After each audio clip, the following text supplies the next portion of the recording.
que la educación del 50 y 60 fue buena, no relativamente buena, fue buena.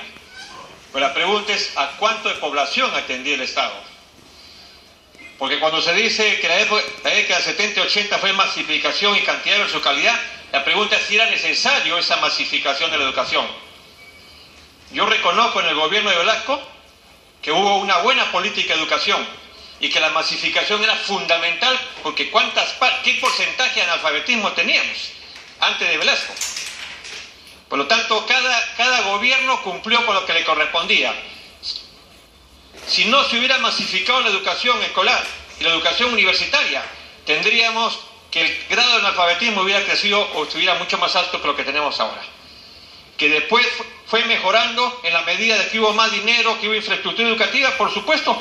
Yo creo que en los 90 en infraestructura hubo preocupación y eso mejoró en algo.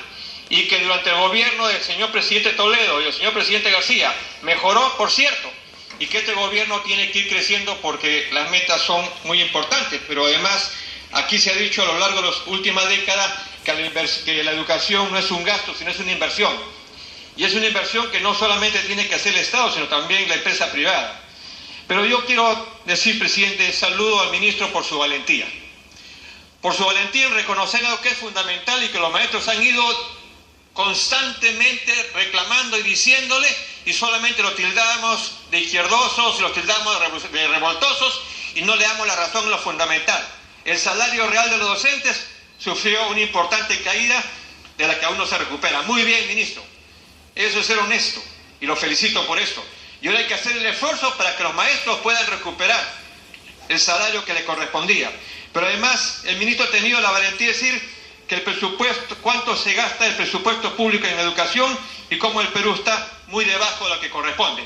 Que saludamos al esfuerzo del gobierno, sí señor, saludamos el esfuerzo de este gobierno que está haciendo lo necesario para poder incrementar el presupuesto, pero él mismo lo dice, no alcanza. Y si no alcanza, ¿qué hacemos? ¿Le echamos la culpa a los maestros de la mala educación? ¿A quién le echamos la culpa?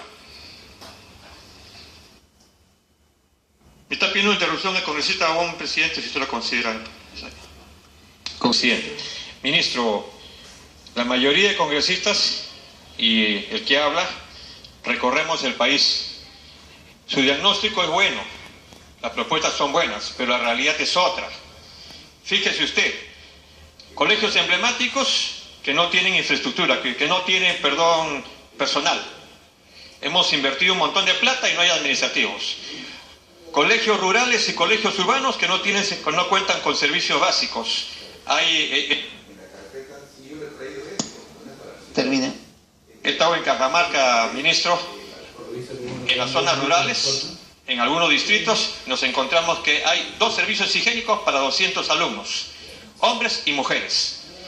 Entonces, lo reitero, ministro, yo no creo honestamente que la escuela rural esté bien.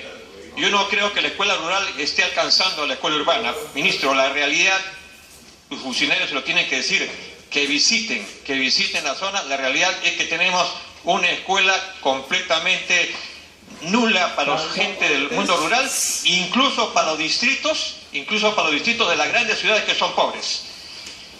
Y le digo esto, ministro, porque la sensación es de que si no se mira con seriedad el fondo del problema, creo que tendremos que al final de su mandato este gobierno no habrá logrado las metas que todos queremos para el 2021. Y lo digo con mucha honestidad y esperando de que el gasto público, el gasto que ustedes tienen en el Ministerio de Educación, se haga efectivo en un 100%. Termine. Termino con 2 cosas, por favor. El canon, ministro, no solamente debe ser el canon minero que se invierta en educación, no solamente debe ser el canon gasífero que se invierte en educación, sino que regiones como Amazonas, como Lambayeque y otras que no tienen canon, debe buscarse la empresa privada para que nos puedan ayudar también a mejorar la escuela, porque lo contrario nunca va a alcanzar el presupuesto. Gracias, presidente.